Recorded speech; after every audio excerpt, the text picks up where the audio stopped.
Good morning, everyone. Gary and I are back with another round of infectious disease talk. It's been winter, hasn't it? It's been cold and raining finally, and I think our talk today is going to reflect kind of what we would normally see in a winter.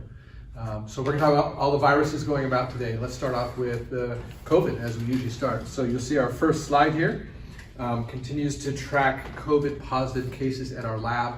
And despite what it feels like in the clinics with all these viruses taken off, it's interesting to see that in the last 6 weeks, Gary, we have not seen a bump in COVID. It's not gone down, but it's been pretty flat. Right. Interesting. When everything else has been going up, COVID is flat. Yeah. I wonder if that's because our county is so well vaccinated, because we're not seeing that many cases in the hospital. Yeah. So it's really not the leading problem right now. No. Good. Okay. So that's COVID, status quo. We'll try to keep it there. So what's next? Talk about flu? Yeah, let's talk about flu. So the next slide comes from CDPH. So this is California data. And as you can see on the map, in the southern part of California, there's moderate to high activity already. And then in the central part of California, there's a little bit more activity.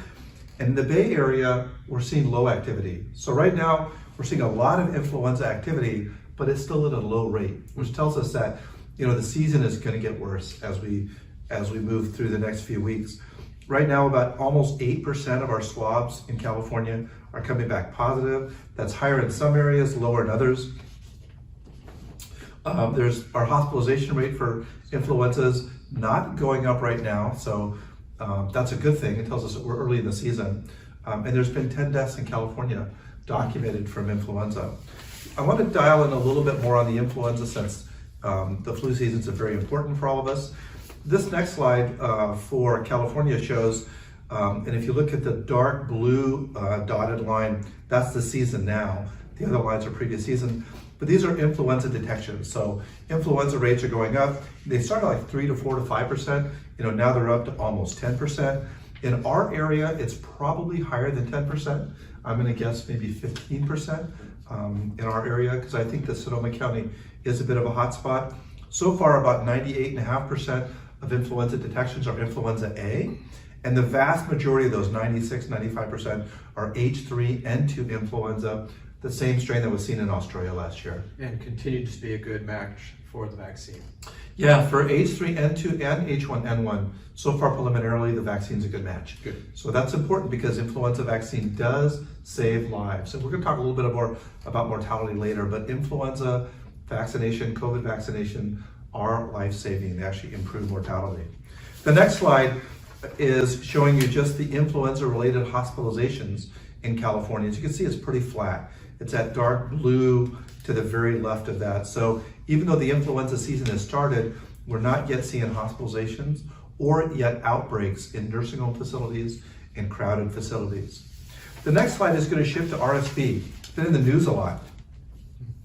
And as you can see, these are RSV admissions. This isn't just RSV testing. This is RSV admissions to hospitals in Northern California, and you can see it is a bumper year. It's preceded every other season in the last decade. And so we're seeing a tremendous amount of RSV. And one of the reasons we talked about before, Gary, is I really think that kids just haven't seen RSV for 2 or 3 years. It's not that the RSV this season is more virulent, a different strain. It's just these kids don't have immunity.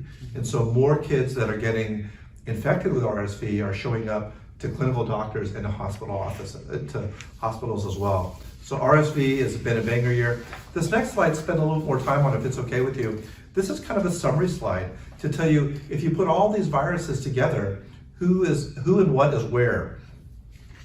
Right now, most of what's circulating is rhinovirus, enterovirus, and those are 2 separate viruses, but the lab can't distinguish them. And when it's pretty severe and people are not getting over it, that's not the common rhinovirus. That's probably enterovirus. So I think we're seeing more enterovirus in highest numbers. The second player is RSV, and those numbers are going up.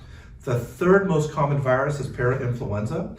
Parainfluenza is kind of undulating, and then influenza is right behind parainfluenza right now. So the top 4 viruses are enterovirus, RSV, parainfluenza virus, and influenza in that order. And then below that is SARS-CoV-2, adenovirus, metapneumovirus.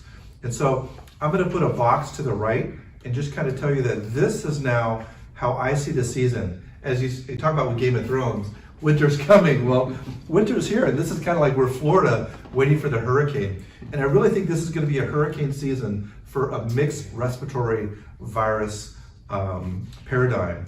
And there are reports, just to tell the docs, of co-infections. So some people are getting flu and COVID, adenovirus and RSV. So there are co-infections being reported. Our lab currently tests, especially in the hospital, RSV, influenza, and COVID at the same time. And that's very important because we're looking for co-infections in severe hospital patients. Now, why is this all happening? Why this year? And I think there's a number of reasons. One, cold weather brings people in. That's why the flu season happens every winter. We've had less public masking, less social distancing. So as you can see, the public health department has been quiet. There's been no mandate from the CDC or CDPH to say, you have to wear a mask, you should be wearing masks. The public health department has been very quiet because of the backlash they took earlier on in the pandemic. Kids and young adults are back at school, so everywhere from preschool to elementary school to high school, middle school, and college, kids are back in school. And so now you're having locally populations mix. And now with more public travel, you're having regional populations mixed together and sharing viruses.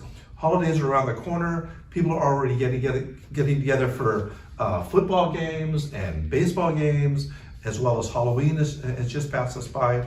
And we're going to see more mixing of viruses with Thanksgiving, as well as with the Christmas season around the corner. And again, I think one big reason why kids seem so affected this year is because they haven't seen the virus for a while, any of these viruses, and their immune system is just trying to respond to them in a naive way, and they're presenting with more severe illness. You know, I heard this on a national broadcast saying that it was a good explanation. We have 3 years of exposures sandwiched into one winter.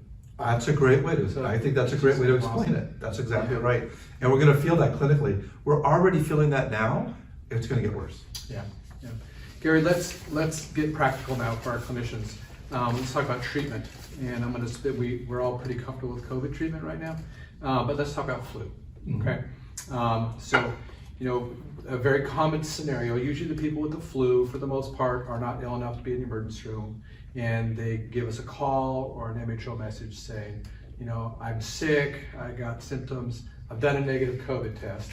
And, you know, we can kind of make a clinical diagnosis because it has somewhat distinguishing presenting features with the rapid onset of headache, fever, myalgias, and so we're pretty good at that.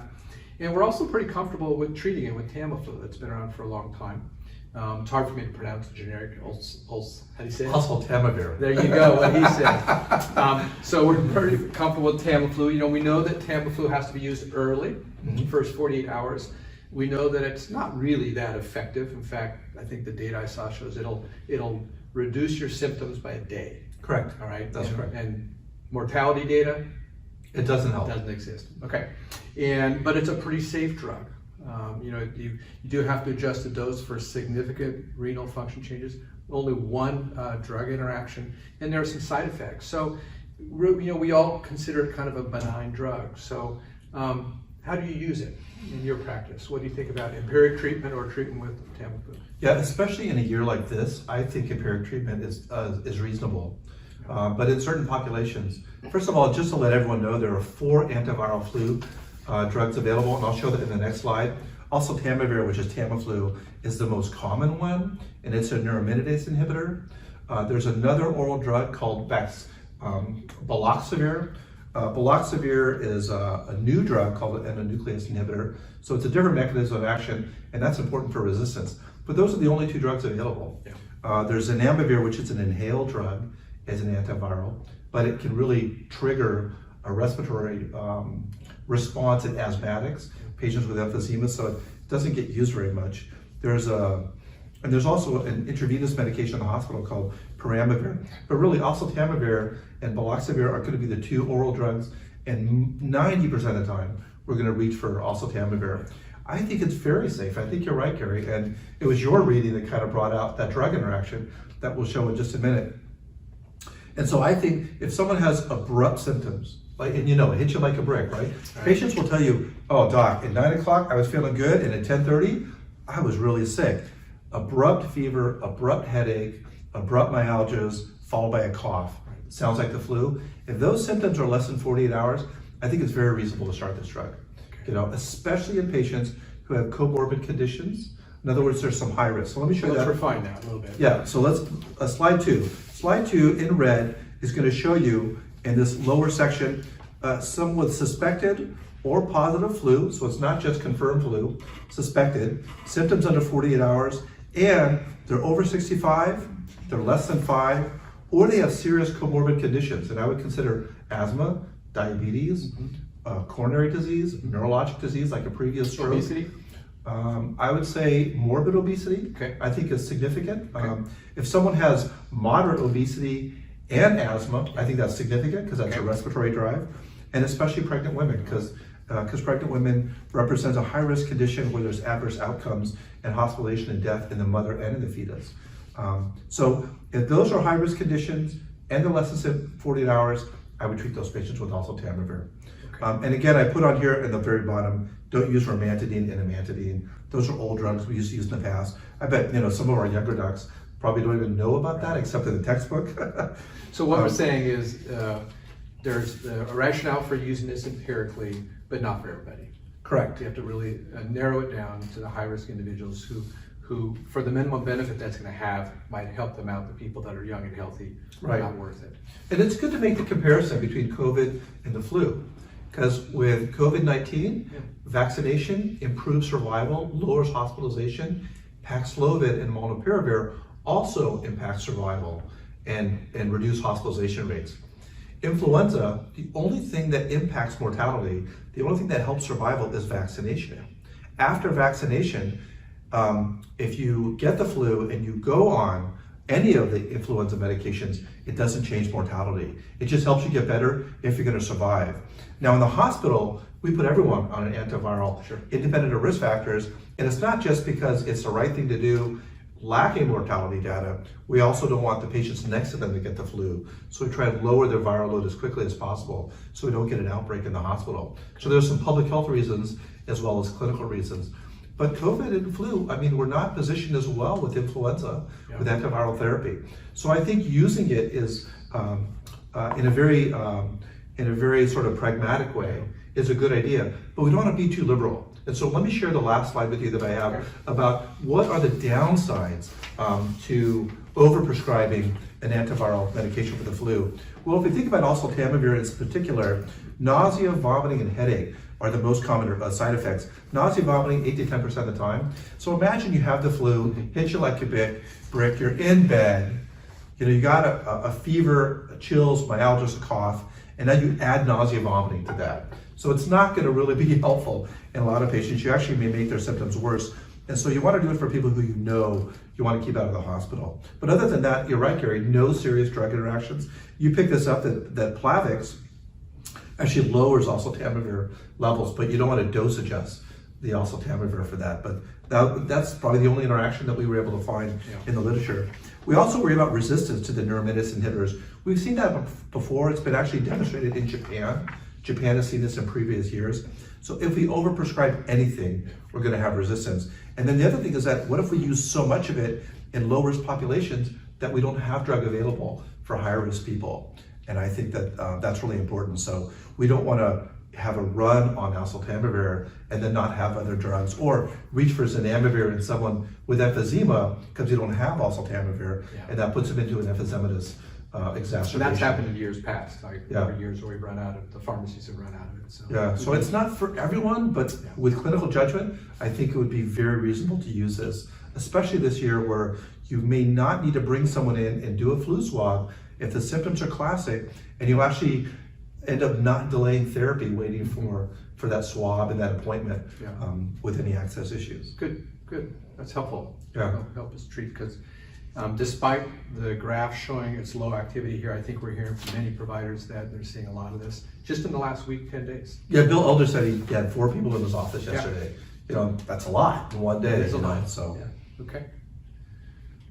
All right, your next segment, in the news. Oh, I forgot. I did have one more slide. That's right. Yeah.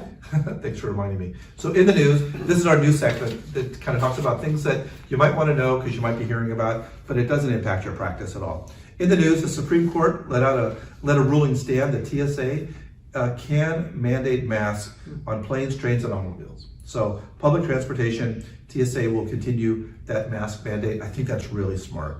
And then the other thing in the news is that Pfizer's going to come out next year, they're in a phase 1 study, but next year with a combined influenza and COVID vaccine. And the other tidbit I just saw the other day was that there's a phase 3 study in adults for RSV vaccination. Last time we talked about how RSV has mortality in the very young, but also in the elderly. And there may be an RSV vaccine for adults next year. So it depends on how bad this year is going to be, but the severity of this year may allow us to have the data to understand if that's going to work next year. It's interesting how quickly the industry responds. And in fact, I heard a radio advertisement yesterday of an elderly gentleman coughing and saying, "I've got RSV." And the final line was, "Talk to your doctor about what you could do for RSV." So I knew there's something out there in terms of vaccine or treatment or something that's bubbling up. Okay. Yeah, but that's interesting information. I hand it to you. Let me finish our last slide. That's just informational for everybody to know, and you'll be getting these.